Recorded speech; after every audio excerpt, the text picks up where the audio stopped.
Sebab staff yang masuk dalam ni, apa yang saya nak, saya dapat bagi sesuatu kat orang. Sebab orang pun susah. Saya fikir macam tu sebab aku pernah susah.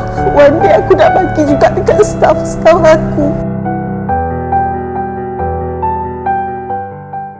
Assalamualaikum dan salam sejahtera. Saya Nur Zalika, founder kepada Umido Bakery. Saya mempunyai kelas masakan, saya mengajar secara online, dan juga saya mempunyai bakery, Umido Bakery, yang terletak di Subang U5 Shah Alam. Saya dah berbisnes dalam 8 tahun, tapi saya bermula dengan buka studio mengajar. Kemudian saya buka mini bakery dan alhamdulillah rezeki lebih, saya buka bakery yang lebih besar. Okay, sebelum saya meniaga, saya pernah belajar di Food Institute. Saya belajar dalam bidang bakery, tapi semasa SEM yang terakhir saya terpaksa stop sebab ada sedikit masalah. Bila stop di situlah bermula bila saya rasa saya tak nak abaikan apa yang saya pernah belajar macam tu je, dan saya start berbisnes lah. Kemudian sebelum tu saya seorang suri rumah selepas belajar. Untuk saya berjaya, saya pernah hadapi di mana waktu tu time tu saya pregnant. Saya buat bisnes daripada rumah. Lepas tu bila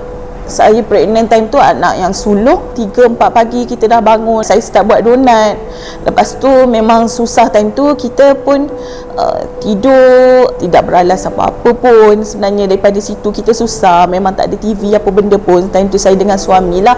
Suami saya seorang tentera udara, dan suami lah yang jual kuih-muih tu dekat tempat kerja dia. Lepas tu bila saya ada anak saya pula bila dah lahir tu sebenarnya selalu sakit, selalu keluar masuk hospital.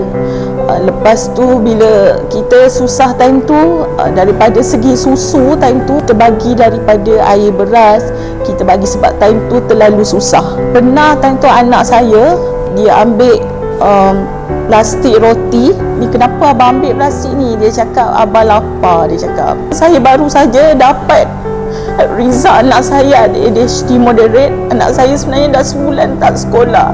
Efeknya satu sebab dia ada masalah fokus. Satunya dulu kita tak fokus dekat dia. Saya sayang sangat.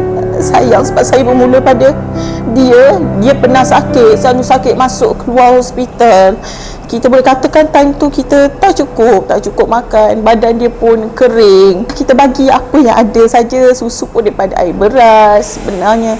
Dan sebagai ibu saya sedih. Sampai sekarang ni pun saya fikir, apa yang aku nak buat yang untuk dia. Saya terlalu sayang kat dia, dan saya sangat takut sebenarnya untuk lalui balik kehidupan yang macam tu, sebab saya tak nak efek apa-apa dekat anak saya. Dan saya decide saya nak berubah demi anak saya, demi untuk ubah kehidupan orang lain yang pernah senasib dengan saya. Saya jumpa dengan Rishwat Live MKK pada tahun 2018. Time tu saya cakap dengan suami, kita sesama bincang, jom kita pergi nak. Mana tahu nasib kita boleh berubah. Saya cakap macam tu. Lepas tu kita pun pergi. Saya ingat lagi waktu saya join Rishwat tu, sebenarnya saya dah join time tu, lepas MKK tu saya join lagi kelas. Dan saya tak sihat sebenarnya sebab saya memang ada asma. Time tu saya teruskan juga sebab kita punya BY tu sebenarnya lagi besar daripada kita punya masalah. Daripada masalah itulah kita ada big why untuk kita ubah hidup kita. Dan saya jumpa Rishwat, time itulah kehidupan saya start berubah. Dalam tahun 2019 tu juga saya decide untuk saya ke Titan. Sebenarnya start daripada Spire tu kehidupan kami jauh berubah. Daripada duduk rumah biasa, boleh duduk rumah besar, rumah yang sedikit mewah, makan pun sedikit mewah. Kami boleh memberi dengan saudara. Kalau dulu mak saya, kakak saya yang selalu memberi dengan saya. Saya tak mampu nak bagi apa-apa time tu. Mak saya datang hantar lauk, bagi duit. Kakak saya bantu daripada segi kewangan. Tapi alhamdulillah, hari ni saya dapat belanja kakak saya, dapat pergi Korea, saya belanja kakak saya, dapat tolong mak sedikit sebanyak bagi mak mertua saya sayangkan mak mertua saya sayangkan mak saya bagi, at least saya boleh bagi, kalau balik saya boleh hulur sedikit. Alhamdulillah tu, syukurlah. Sebelum saya masuk MMM, figure 80,000 saja, tapi sebelum saya join rishwat tu lah. Dan Alhamdulillah pada 2019, dalam 1 tahun 2 bulan saja start daripada tahun 2019, figure kita dah menjadi 2.2 juta. Alhamdulillah. Untuk tahu semua, memang banyaklah yang rishwat dah bantu kita. Kita daripada tak ada apa-apa, ya, kita tahu semuanya bermula daripada Allah, okey, tapi Allah lorongkan kita dengan rishwat. Alhamdulillah banyak sangat efek dia. Kita dapat buka studio, kita dapat buka mini bakery, dan Alhamdulillah terbaru kita buka bakery yang lebih besar. Dan tak pernah terfikir sebenarnya untuk ke luar negara. Sebelum ni kita anggap kita ni berangan-angan, berimpian, tapi impian tak ada apa-apa. Tapi saya ingat waktu kelas MKK tu Dok suruh tulis 101 impian. Mula saya pun tak percaya, tapi Dok cakap buat je.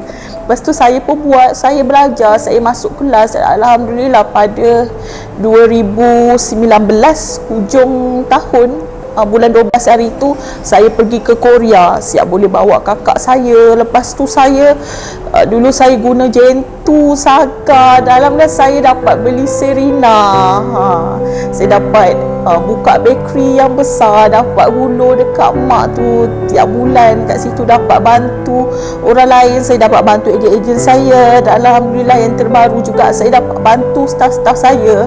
Sebab staf yang masuk dalam ni, apa yang saya nak, saya dapat bagi sesuatu kat orang. Sebab orang pun susah. Saya fikir macam tu, sebab aku pernah susah.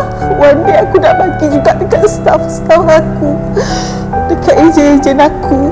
Saya fikir macam tu, itu niat saya sebenarnya. Alhamdulillah baru-baru ni saja saya dapat beri sedikit reward dekat staff saya yang banyak sabar dengan bisnes saya. 2 orang staff saya, dan Alhamdulillah kita bakal bawa diorang ke Jakarta.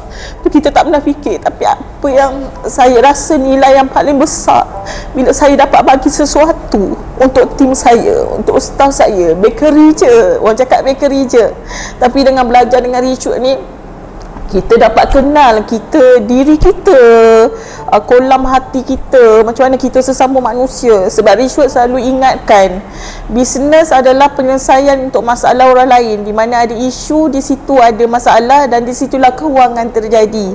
Kita ingat macam tu. Bisnes bukan sekadar bisnes, sebaik-baik manusia adalah manusia yang dapat memberi manfaat kepada manusia lain. So kita ingat macam tu, bisnes adalah untuk kita bantu orang lain. Dan Alhamdulillah kita nampak efek dia sangat besar. Kepada Dok, terima kasih saya ucapkan. Sebab kalau tanpa Dok, saya takkan sampai ke sini. Sebab seorang guru yang selalu mendoakan, yang mengajar dengan jujur, ikhlas. Alhamdulillah saya hingga ke setakat ini boleh capai 2.2 juta. Daripada langsung tak ada apa-apa, dan Alhamdulillah saya capai sesuatu yang luar biasa yang tak pernah saya impikan. Saya ucapkan terima kasih berbanyak kepada Dok, juga tim rishwat yang banyak membantu saya. Sebab daripada Allah yang turunkan, lorongkan saya untuk bersama dengan tim rishwat ni, saya takkan sampai macam ni.